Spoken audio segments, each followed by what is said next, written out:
Bonjour à toutes et à tous, soyez les bienvenus dans ce 30 minutes. Nous sommes le mercredi 4 novembre 2020 et à l'heure où je prononce ces mots, les États-Unis retiennent leur souffle en attendant les résultats de l'élection présidentielle. Pour l'instant, rien ne peut être avancé. Les résultats sont serrés et le décompte des votes est toujours en cours dans plusieurs États. Plus localement, voici les titres qui marquent l'actualité aujourd'hui. L'ancienne halle de marchandises située derrière la gare de Beach est en cours de démolition depuis lundi. SNCF Réseau, qui gère le bâtiment, a jugé cet édifice trop dangereux. Un autre dossier suit son cours dans ce quartier. L'enseigne Lidl a pour projet de reconstruire un nouveau magasin sur le site de l'ancien entrepôt Kimmel, qui se situe derrière le magasin actuel. Le port du masque est rendu obligatoire à l'école pour tous les enfants à partir de 6 ans depuis la rentrée du 2 novembre. La mesure a été mise en place par le gouvernement pour limiter les contaminations tout en gardant les écoles ouvertes durant le confinement. Les petits commerçants contraints de fermer boutique une nouvelle fois avec le confinement s'organisent afin de pouvoir conserver les emplois et payer les charges fixes. La mise en place de sites internet et la vente de bons d'achat à offrir pour les fêtes font partie des solutions trouvées. La possibilité de rouvrir sera examinée d'ici le 12 novembre en fonction de la situation sanitaire. Vigilance Chasse est un site internet mis en place pour informer les usagers de la forêt. Le site regroupe de nombreuses informations concernant les battues de chasse en Moselle-Est, dans le Bas-Rhin et le Haut-Rhin. Les informations ne sont pas exhaustives, mais il permet de centraliser les données et c'est bien utile aux usagers. L'entreprise Blanc des Vosges est installée à Gérardmer depuis 1843. C'est l'une des dernières entreprises familiales à fabriquer son linge de lit exclusivement en France. Elle vient de créer une nouvelle gamme éco-responsable à partir de vêtements usagés, récupérés et broyés, associés à du polyester provenant de déchets plastiques collectés dans les océans. Ce deuxième confinement oblige tous ceux qui ont dû fermer boutique à se réinventer pour faire un peu de chiffre d'affaires malgré tout. Différentes initiatives sont en place et aujourd'hui, on va en voir un exemple à Frauenberg. Bonjour Julia, alors est-ce que tu peux nous en dire un peu plus ? Bonjour Margot, bonjour à tous. Alors oui, on vous a parlé par exemple hier de Click and Collect et de Click and Drive. Certaines enseignes ont aussi recours à la livraison. Ici, le traiteur Aux Délices du Château s'est lancé depuis hier dans des tournées de vente en direct. En temps normal, cette entreprise qui est implantée à Frauenberg depuis 3 ans et demi propose bien sûr de délicieux plats du jour. Le couple de gérants a aussi installé un espace restaurant depuis 2 ans et demi avec service midi et soir. Mais évidemment, avec le reconfinement, tout cela est à l'arrêt. Alors avec Guillaume, on a accompagné ce matin Justine et Pierre-Philippe dans leur tournée de livraison. Merci beaucoup Julia. Et oui, depuis le début de cette pandémie de Covid-19, les affaires tournent au ralenti aussi pour les traiteurs. Finalement, très peu de réceptions, quasiment pas de mariages, très peu d'activités possibles. Et pour contrecarrer cette situation, le traiteur Aux Délices du Château a décidé d'aller au-devant des clients. Reportage. 8h30, la tournée commence. Ce n'est pas le boulanger ou le boucher, c'est le traiteur. Depuis hier, l'enseigne Aux Délices du Château va à la rencontre des habitants des villages du Val-de-Blise et ici dans le quartier de Folperswiller à Sarreguemines. Et le traiteur ne propose pas que des plats du jour. Devant sa porte, en allant à la rencontre de ce véhicule, on peut acheter de tout. Fruits et légumes, charcuterie, fromage, œufs, crème, huile, farine, sucre, pâtes, riz. Et les clients ont aussi la possibilité de commander viande, poisson ou autre, y compris des produits d'entretien et même du papier WC. On prend déjà les produits de base que tout le monde aime et ce genre de choses. Après, quand on va faire les courses, il y a quelque chose qui nous plaît, on le prend. Et après, beaucoup sur demande, les gens qui nous demandent est-ce que je peux avoir ci, est-ce que je peux avoir ça, on va le prendre et voilà. La diversité des produits proposés peut surprendre venant d'un traiteur. L'étonnement passé, les clients profitent de l'aubaine. Vous avez raison, maintenant qu'il y a les gros magasins et les personnes âgées, ils n'ont pas trop envie de rouler vers les grands magasins. L'avantage, c'est aussi de pouvoir commander exactement ce qu'on veut et de se le faire livrer, y compris à l'étage. J'ai 95 ans, donc je suis assez âgée pour en profiter. Je ne peux plus marcher et je ne peux plus rester longtemps debout. Alors, cela m'arrange, cette occasion. Je vous ramène la commande que vous m'avez passée hier au téléphone, avec les plats du jour, les carottes et tout ça. Oui. Voilà. Un traiteur qui se diversifie en épicerie ambulante, c'est un exemple d'innovation pour pouvoir travailler malgré la crise sanitaire. Alors comment cette idée a-t-elle émergé? Le patron du traiteur Aux Délices du Château a répondu au micro de Julia Bitran. Pierre-Philippe Rohr, quittez finalement votre local de Frauenberg pour aller au-devant des clients. Est-ce que c'était une évidence pour vous? Comment est-ce que vous avez mis en place ces tournées? Très rapidement, parce que on n'a pas le choix vu le contexte actuel.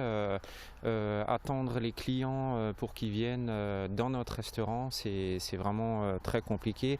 Restaurant fermé, l'emporter où les clients ils peuvent que venir à l'extérieur récupérer leur plat ou leur commande. Donc on s'est tout de suite dit, on s'est pas posé de questions, on s'est dit il faut vraiment aller au contact du client pour les servir, quoi. Alors là, ce n'est que la deuxième journée que vous allez, comme vous dites, au contact du client dans les villages et aujourd'hui dans un quartier de Sarreguemines. Quels sont, alors forcément ça démarre lentement, mais quels sont les espoirs que vous portez dans ces tournées? On espère justement qu'on réussisse, c'est le but, hein. C'est le but de pas que pour que les pour que les petits commerces ne meurent pas, et justement aider en même temps les personnes âgées et même les autres personnes qui peuvent peut-être pas se déplacer parce qu'ils sont malades ou voilà, mais au contraire, même par la suite, même après le déconfinement, bien sûr, pourquoi pas continuer à servir les clients, justement les personnes âgées, tout au long, quoi. Est-ce que vous pensez qu'une fois qu'il n'y aura plus de confinement, vous pourrez reprendre votre activité de traiteur, de restaurateur et continuer à faire des tournées? Non, il faudra vraiment faire un choix.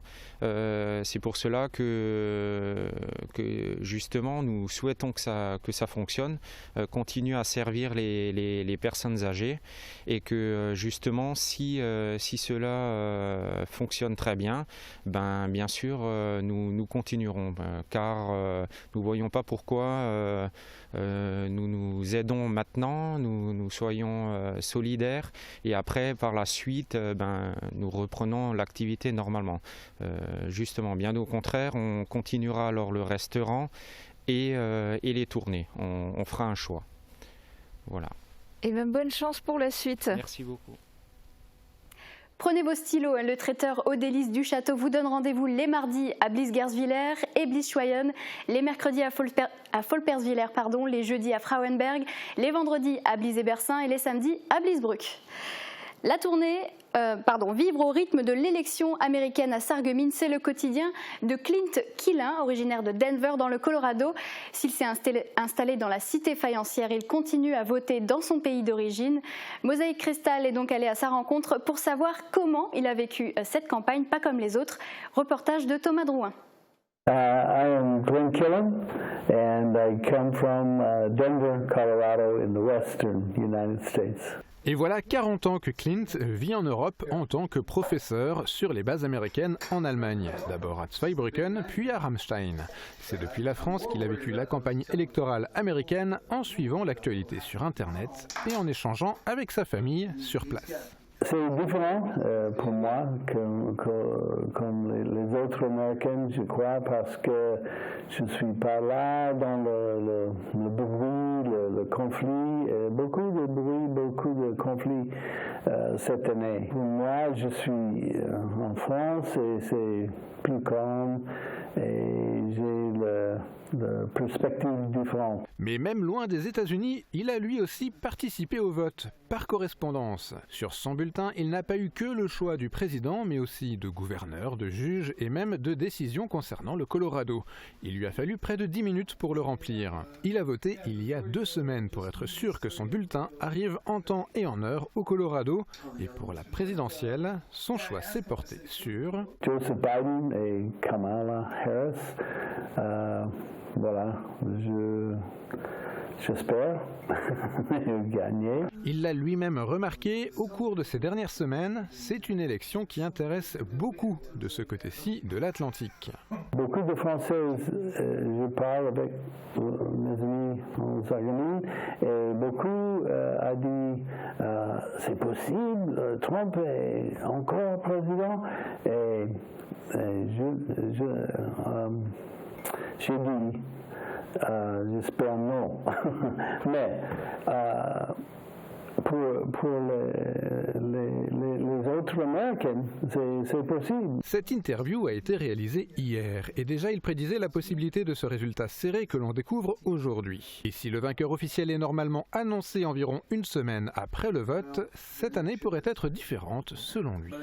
Cette année, peut-être c'est plus long qu'une semaine parce que Trump a dit oh, je suis pas content avec le système et je fais beaucoup des avocats et non. En effet, l'élection pourrait bien durer encore plusieurs jours, voire plusieurs semaines, selon les dernières informations. Le candidat démocrate Joe Biden est légèrement en tête pour le moment. De retour en France, depuis lundi, les élèves des écoles primaires doivent arriver dans leur établissement avec un masque. Un peu partout en France, des parents ont fait savoir leur colère face à cette mesure. À Sarralbe, les avis divergent. Marie-Morgane Lorenz s'est rendue devant l'école élémentaire qui a reçu lundi des masques de la part de la commune. Reportage. Bisous masqués avant de rentrer en classe. C'est désormais une obligation. Les enfants doivent porter le masque dès le CP. Depuis le mois de mai, il était réservé aux élèves à partir du collège. Le gouvernement l'a étendu aux plus jeunes qui viennent de passer leurs 2 premières journées avec ce nouvel accessoire. Ça les gêne, ça les empêche de respirer, ça les énerve, pour parler, pour lire. Enfin, je trouve ça un petit peu incompréhensible. Il avait très chaud avec le masque, après il a supporté mais c'est compliqué. Les miens le supportent par chance. Après, je pense qu'ils pourraient faire comme dans les restaurants, c'est-à-dire une fois qu'ils sont assis à leur table, c'est-à-dire leur permettre de les enlever. Une mesure mise en place par le gouvernement pour tenter de limiter les contaminations tout en laissant les écoles ouvertes durant ce confinement. Il fallait donc se procurer des masques taille enfant avant la rentrée. On doit les faire. On n'en trouve plus, pratiquement plus. On était en pharmacie, on a pris un peu les devants parce qu'on se doutait que ça allait être obligatoire, donc on a trouvé ce qu'il fallait en masques chirurgicaux pour enfants en pharmacie.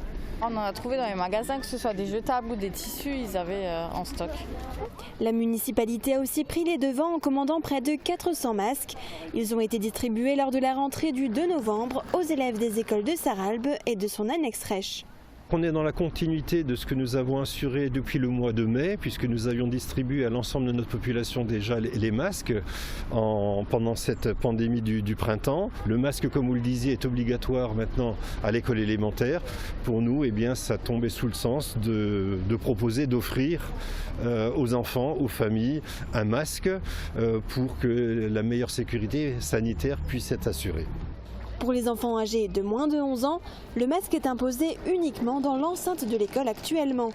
À partir de 11 ans, il reste obligatoire dans les lieux clos et les transports en commun. Le quartier de la gare de Bitche va être transformé. L'enseigne Lidl projette d'y installer un nouveau magasin sur le site des anciens entrepôts Kimmel. Et d'un autre côté, la SNCF a décidé de démolir l'ancienne halle de marchandises près de la gare. Une perte pour l'association T2SB. Reportage de Thibaut Desmerlet. Le quartier de la gare de Bitche aura un nouveau visage. Parmi les futurs changements, il y a la démolition de l'ancienne halle de marchandises. C'est SNCF Réseau qui s'occupe de ce bâtiment historique de 1869. Suite à une tempête qui a arraché une partie du toit, la décision a été prise de démolir cet édifice jugé dangereux. La déconstruction, qui a débuté lundi, est en cours et va durer une semaine. Un terrassement sera aussi effectué en enlevant une partie du quai. C'est l'entreprise Beck de Romelfin qui s'en occupe. Pour l'association T2SB, c'est un morceau du patrimoine qui disparaît et qui aurait pu être réaffecté. Ça nous aurait permis non seulement de mettre un atelier pour peut-être faire des réparations sur les vélorails que nous avons, et de plus, ça aurait permis de stocker les 11 vélorails, puisque vous avez juste le quai derrière vous. Peut-être même faire une petite salle d'exposition pour du matériel ferroviaire, des photos, voilà. Les membres de l'association ont pu sauver quelques objets comme un panneau de signalisation, Elle ne disposait pas des fonds nécessaires pour entretenir un tel bâtiment. On vit un petit peu sur les manifestations qu'on fait au niveau du Vélorail.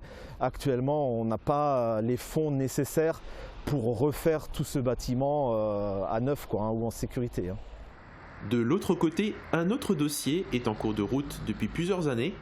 L'enseigne Lidl a pour projet de reconstruire un nouveau magasin.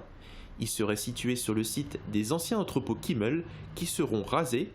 Ils sont placés juste derrière le magasin actuel. Le dossier avance. La validation du projet est en attente. Si les élus de la communauté de communes du Pays de Bitche donnent leur accord, un nouveau supermarché pourrait sortir de terre d'ici 2022. On marque une pause, le temps de visionner les prévisions météo pour demain. A tout de suite.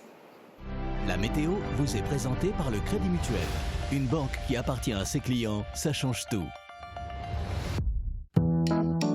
Qu'il vente, pleuve, fasse froid ou chaud, une maison isolée par Moder Habitat reste agréable et saine au fil des saisons.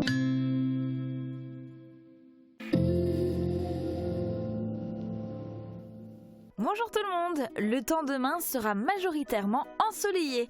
Quelques nuages pourront passer dans le ciel, mais ils seront inoffensifs. Il faudra être vigilant sur les routes, surtout le matin, puisque le brouillard sera encore très épais et bien présent. Côté température, pas d'amélioration, les minimales restent comprises entre 2 et 3 degrés et les maximales entre 9 et 12 degrés. Demain, pensez à souhaiter une bonne fête aux Sylvie. Le soleil nous accompagnera de 7h27 à 17h03. Passez une belle journée et à demain. Merci d'avoir suivi la météo avec le Crédit Mutuel. Une banque qui appartient à ses clients, ça change tout.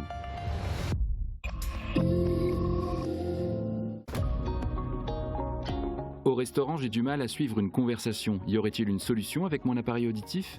Les appareils auditifs sont de plus en plus performants et gèrent de mieux en mieux les environnements bruyants. Il existe un mode Edge qui va vous permettre d'atténuer l'environnement bruyant et favoriser vraiment la parole qui vous intéresse. Ne cherchez plus, le roi des vins est à Stirin-Wendel. Retrouvez plus de 3500 références de vins, une large gamme d'épiceries fines et des idées cadeaux pour chaque occasion. Le roi des vins, c'est du choix, des prix et des conseils. C'est aussi un service drive, une boutique en ligne et des livraisons prêtes en 24 heures. Le roi des vins à Stirin-Wendel, où choisir devient un plaisir. Et si les créateurs italiens influençaient l'aménagement de votre maison ? Cuisine, salle de bain, carrelage, Cesa au centre de la Rotonde à Sarreguemines vous propose un vaste choix et un excellent rapport qualité-prix. Contre la Covid-19, mais aussi la grippe et les virus de l'hiver, il y a les gestes barrières. Lavons-nous les mains régulièrement. Toussons ou éternuons dans notre coude. Utilisons un mouchoir à usage unique. Respectons la distanciation physique. Portons un masque dès que c'est recommandé. Ensemble, continuons d'appliquer les gestes barrières.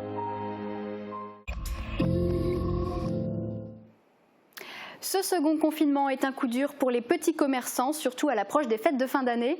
Alors pour survivre, certains commerçants misent tout sur le digital. C'est le cas du centre de bien-être Le Domaine DA et de la boutique de prêt-à-porter Le Dressing à Metz. Le reportage est signé Anne-Sophie Grosse. Deuxième confinement et deuxième coup dur pour les petits commerçants. Contraints de fermer boutique alors que les fêtes de fin d'année approchent, les prochaines semaines risquent d'être compliquées. Maude, qui a ouvert son centre de bien-être au mois d'août, accuse le coup. Pour moi, c'est important de conserver l'emploi. Et au jour d'aujourd'hui, c'est quand même mis à mal parce que pour le coup, est-ce que je vais avoir suffisamment d'argent pour payer les charges fixes qui restent quand même importantes. Je veux dire, il y a le chômage partiel, mais personne ne paye mon loyer. Les charges, certes, elles sont reportées, mais elles ne sont pas annulées. Je ne sais pas, j'ai pas de visibilité, on n'en a jamais, mais là encore moins. Elle ne baisse pas les bras pour autant et a décidé de se lancer dans la vente en ligne pour essayer de dégager un peu de trésorerie. Étant donné que les soins ne peuvent pas être faits ni à domicile ni virtuellement, le but en fait c'est d'apporter à ma clientèle une possibilité d'achat. Du coup oui, on est vraiment sur la personnalisation d'un site internet où on va pouvoir en fait se procurer des produits, des bons cadeaux. Après c'est vrai que c'est compliqué, les personnes qui vont vouloir acheter vont aller sur le site et vont être perdues. C'est pour ça que j'ai mis une permanence en fait du lundi au samedi. Ils peuvent nous appeler pour avoir des conseils parce que le but c'est aussi d'être conseillé et pas que revendeur. Même initiative du côté du dressing à Metz. Anne Solène, dirigeante de 3 boutiques de prêt-à-porter, dont celle-ci mise sur la vente en ligne également. Seul moyen pour elle de continuer son activité, mais aussi de sauvegarder ses commerces. J'ai mis en place en fait la livraison offerte pour toute la France et du coup comme ça au moins voilà, on évite les déplacements. Je préfère faire les envois et quelques retraits boutiques pour les clientes du quartier. À partir de demain, Pirouette sera également sur le site, les chaussures et les sacs également et du coup voilà, en jugé par les commandes, on voit que les clientes sont toujours fidèles, donc merci à elles pour tout leur solidarité, leur fidélité. Et pour ne pas faire la part belle aux grandes surfaces, seul lieu où les Français peuvent encore consommer, le gouvernement a décidé d'interdire la vente des produits non essentiels à ces magasins. C'est une bonne initiative pour ces 2 commerçantes. C'est compliqué de nous dire à nous de ne pas pouvoir exercer, certes pratiquer, mais de vendre aussi. Donc autant soutenir les petits commerces justement via les plateformes d'e-shop et de click and collect. C'est plus logique je trouve et tout le monde s'en sortira si on se serre les coudes comme ça. La possibilité de rouvrir sera examinée d'ici le 12 novembre en fonction de la situation sanitaire. D'ici là, la vente en ligne reste le meilleur moyen de soutenir les commerces de proximité en attendant de pouvoir à nouveau franchir le pas de leurs portes. Avant de prévoir une balade en forêt ce week-end, n'oubliez pas de vous renseigner sur les dates débattues dans le secteur que vous visez. Ces informations se trouvent en général dans le journal ou en mairie de la commune concernée, mais d'autres outils vous permettent d'être informés des dates et lieux des battues de chasse. Reportage. Combien de randonneurs, cavaliers ou vététistes tombent régulièrement d'octobre à janvier sur des panneaux chasse en cours sans en avoir été informés avant leur sortie? Vigilance Chasse est un site internet né de l'histoire de Claude Plonka, randonneur et vététiste, qui au fil de ses sorties avait collecté plusieurs dates de battues dans différents secteurs. Mais que faire de toutes ces informations ? Les chasseurs informent un peu partout, mais jusqu'en 2014, il n'y avait aucun lieu pour centraliser l'information. Alors je me suis intéressé à ce qui pouvait exister, parce que je n'allais pas inventer la roue. Et j'ai trouvé Montagne de Reims qui publiait les dates des battues, la Fédération des chasseurs de Meurthe-et-Moselle qui avait un calendrier également, et une association de cavaliers, Diable en Cavale en Moselle, qui publiait les battues. Et donc je pressentais que quelque part il y avait un besoin qui n'était pas couvert, et donc j'ai cherché une application. J'ai rien inventé, j'ai pas codifié, rien du tout, c'est quelque chose qui existait. Je l'ai utilisé tel quel et j'injecte les dates géolocalisées, les battues géolocalisées. Au fil du temps, le site s'est fait connaître et aujourd'hui, Claude peut entrer des centaines de données concernant la Moselle-Est, le Bas-Rhin et le Haut-Rhin. Évidemment, les informations ne sont pas exhaustives, mais c'est le seul endroit de centralisation de l'information et c'est bien utile. Le principe du site, c'est donc de récolter des dates, de les associer à un lot de chasse et de les mettre en ligne sur une carte avec des possibilités de tri. Alors de tri sur la semaine, quelles sont les battues de la semaine, quelles sont les battues du jour, quelles sont les battues du mois, et de pouvoir naturellement les géolocaliser. Pour essayer de ne pas aller à l'endroit où il y a effectivement une battue. Claude Plonka fait aussi la promotion d'un autre outil connecté destiné aux usagers de la forêt. En 2018, j'ai fait connaissance de 2 jeunes qui ont développé une application qui s'appelle Melcon, qui est une application qu'on télécharge sans donner son numéro de téléphone, sans donner son adresse, etc. Et une fois qu'on a cette appli, si on se trouve à proximité d'une chasse, on appuie sur un bouton et cette chasse est signalée. Donc très simplement, sans autre formalité. Elle reste en ligne la journée et puis elle disparaît. Voilà. Melcon sert aussi à signaler d'autres événements rencontrés sur les chemins, comme des arbres tombés, des routes barrées ou des inondations. Il est associé à un petit capteur à destination des chasseurs qui, lui, émet un signal pour avertir le chasseur de l'approche d'un randonneur si celui-ci dispose de l'application. Utilisé à grande échelle, Melcon pourrait se révéler comme un outil indispensable aux usagers de la forêt. L'entreprise Blanc des Vosges à Gérardmer vient de se lancer un nouveau défi, la création d'une gamme éco-responsable à partir de vêtements usagés, récupérés à travers le monde et de déchets plastiques collectés dans les océans. C'est un reportage de Via Vosges. Un savoir-faire de près de 180 ans, un chiffre d'affaires annuel de 15 millions d'euros, des produits exportés dans 36 pays. Installé depuis 1843 à Gérardmer, Blanc-des-Vosges est l'une des dernières entreprises familiales qui fabrique son linge de lit exclusivement en France et dans les Vosges. Enseigne connue et reconnue, elle aurait pu se reposer sur le succès de ses collections, mais elle vient de se lancer un nouveau défi, la création d'une gamme éco-responsable à partir de vêtements usagés, récupérés à travers le monde, broyés et rendus à l'état de fibre par un partenaire du sud de l'Espagne. Le fil est associé à du polyester provenant de déchets plastiques collectés dans les océans.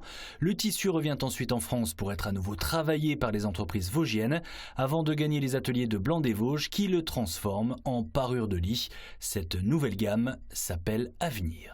Nos clients nous ont dit, bon, vous êtes une société, Blanc-des-Vosges est une société, je dirais, qui fabrique complètement dans les Vosges, mais on sait que l'industrie textile, d'une manière, est polluante. Est-ce qu'on ne peut pas faire quelque chose? Est-ce qu'on ne peut pas encore aller plus loin? Je pense qu'on a tous une mission par rapport à ça. Nous, c'est notre objectif, en tout cas, de se dire qu'on veut participer au développement de la planète, à sa protection. Il nous a paru important d'aller encore forcément beaucoup plus loin et d'apporter véritablement un produit, pas uniquement fabriqué dans les Vosges, mais qui soit le plus naturel possible. Et c'est donc désormais chose faite, la gamme Avenir a été lancée en septembre et elle a déjà trouvé son public. Toutes les fournitures qui ont été utilisées sont bientôt en fin de stock. On avait pensé à un certain volume d'articles qui seraient demandés par les clients et là on est presque à 5 ou 6 fois ce qu'on avait prévu au départ. Ça nous fait réfléchir encore un peu plus. Avenir, ça ne s'est pas créé tout seul, hein. Ça fait plus d'1 an qu'on y réfléchit, mais maintenant on est effectivement en période de lancement, ça nous pousse à encore aller plus loin. Dès l'année prochaine, de nouveaux produits viendront compléter cette gamme. Bien entendu, les choses vont évoluer au fur et à mesure de la demande de nos clients, mais c'est une collection, une gamme qui était appelée à grandir de toute façon de plus en plus fort. Avec ce nouveau procédé, Blanc-des-Vosges mise donc sur l'avenir, le savoir-faire textile associé au recyclage au service de l'innovation, une première dans la fabrication du linge de maison. À l'ère du tout numérique, lorsqu'on veut vérifier une information, le premier réflexe est d'aller chercher sur Internet. Mais s'il faut consommer ces informations avec prudence, Internet est une source intarissable de nouveaux savoirs.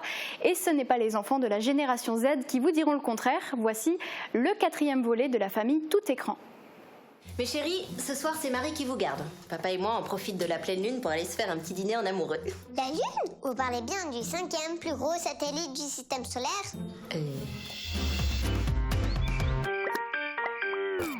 En même temps, avec un diamètre moyen de 3474 km, ça la met dans le top. Et comme la Terre, la Lune, un noyau très chaud, mais plus petit. Allez, faut y aller. Hein, la Lune ne va pas nous attendre.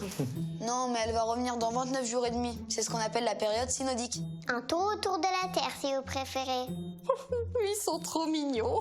Non, une licorne, c'est mignon. Mais les petits Bogdanov en culotte courte, ça commence à me fatiguer. Où est-ce que vous avez appris tout ça, les enfants? Je dois avouer que j'y suis pour quelque chose. Encore elle. Mon sudoc Nozman, c'est un youtubeur, il fait de la vulgarisation scientifique. Encore lui. Papa, j'ai même trouvé une info pour toi qui adore le surf. Tu savais que les marées étaient causées par la force de Lune et du Soleil et une force d'inertie due à la révolution de la Terre autour du centre de gravité du couple Terre-Lune. Le tout couplé à la rotation de la Terre sur son axe. Ce qui semble logique. Ah. Ils sont trop forts. Internet regorge de fausses nouvelles, mais c'est aussi une source de savoir immense. Posez-vous toujours la question, qui me parle et dans quel but? Soyez curieux, développez votre esprit critique et partagez ce qui vous passionne. Oh, j'ai une idée. On essaye de trouver Vénus. Alors c'est... là. Waouh. C'est magnifique. Mais non, ça c'est la parabole du voisin. Merci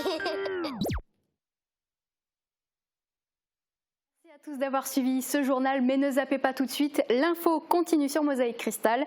Et n'oubliez pas, vous pouvez voir et revoir tous nos reportages sur nos réseaux sociaux ou sur notre site internet.